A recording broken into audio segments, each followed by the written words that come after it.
Hey everyone, thanks for tuning into the Performance Lab. Don't forget to subscribe below to the right for updates to new videos and a huge announcement coming up. Enjoy! What's up everyone, Morey Croson here from the Performance Lab in California. We got another member video here today on throwing mechanics, and I got a submission for this video. I wish I remembered the name of the submission, but I don't. But it's talking about the front arm, and I do think we've done posts before that talk about the front arm, but I do think this is going to be a very, that was a couple years ago, and I think I can explain everything a little bit better here. So let's go into the front arm and how you want to use the front arm. And now the important thing is that you want to consider is you want it to be efficient. I mean, this whole movement wants to be a very efficient movement. And a lot of times what I see with the front arm is there's like these weird kind of movements that happen with it, like this chicken wing or like a extension, and just trying to do way too much with the front arm, where you don't usually see that very often. At least at the top level guys, you don't see them doing a bunch of crazy shit with the left arm. So I do think you really want to hone in on keeping that nice and compact.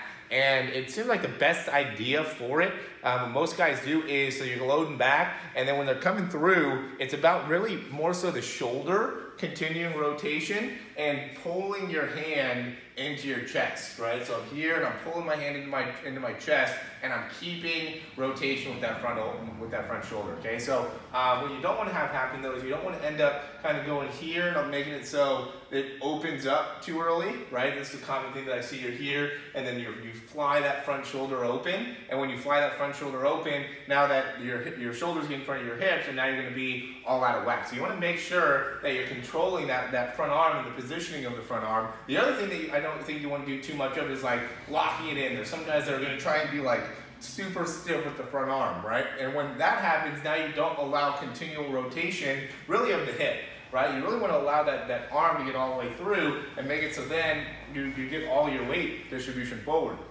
If you end up kind of making it so that front arm gets too stuck in place, right? Now you're going to end up making it so that not only your hips end up going all over the place, but also you don't get continued rotation within the spine. You have to lock up that spine a little bit, and then you end up kind of throwing much more arm rather than throwing with the shoulder. It kind of messes up how your overall how in sync you are. Now, I have seen more guys that have success with keeping that arm locked in than I have seen with guys that kind of flare their arm out to the side. Okay, so if in terms of compare and contrast, I would say that one's a better one. But overall, it seems like the 90-90 and then pulling that shoulder back is going to be the key thing to do in order to maximize your overall rotation within that front arm and really feel that front arm pulling back. I mean, even guys like we just did a breakdown on Sonny Jurgensen, even him, he had a really good pull with that left arm. So really think about pulling that left arm and using that acceleration of the left arm to help that right arm go a little bit faster. So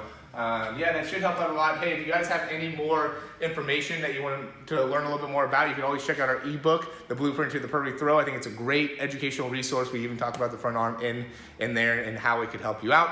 Also, if you want to get into our 3-month online program, I think that's obviously a great idea, something that we can really focus on your mechanics, make it so you can take your current mechanics and go to a whole nother level, and then also strength within the shoulder, strength within the core, strength within the lower body. All these things are going to be crucial in order to maximize your overall arm strength. So definitely check that out, and if you're interested, go ahead and sign up for our initial 10-minute call. We'll be happy to hear from you.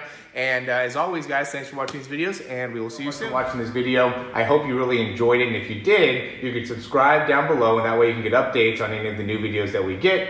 Also, if you want to, you can check out some of our other breakdowns for speed and throwing. We have exercises, also jumping mechanics videos, a lot of great stuff within our channel. Hope you enjoy.